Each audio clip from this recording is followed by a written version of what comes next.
大家好，欢迎收看爱上电子。今天咱们修这个充电的 LED 灯，它的故障是不亮了，主要原因呢是它的管理芯片坏了，也就是恒流源芯片坏了。它的芯片主要功能是可以给锂电池充电，同时给 LED 灯提供恒流的作用。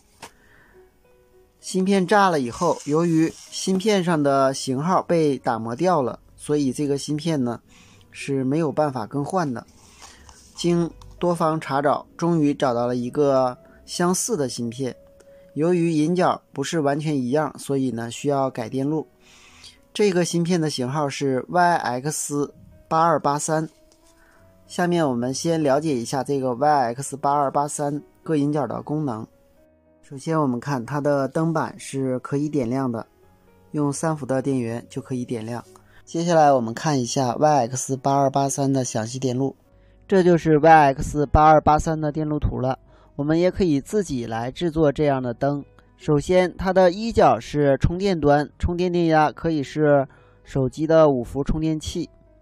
这个指示灯一脚和3脚接的指示灯就是充电状态指示灯，这个电阻和这个电容当然是抗干扰的。3脚就是充电状态指示灯输入端，4脚是按键端，这个按键可以改变灯的3种状态，一个是25%的亮，一个是全亮，一个是爆闪。5脚是接地，6脚是 LED 灯副端，8脚接电池正极，充电时给电池充电，放电时检测电池电压。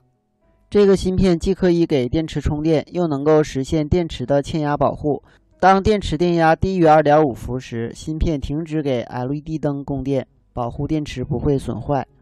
我们看这块板，既有按键，也有充电口，还有我们的锂电池。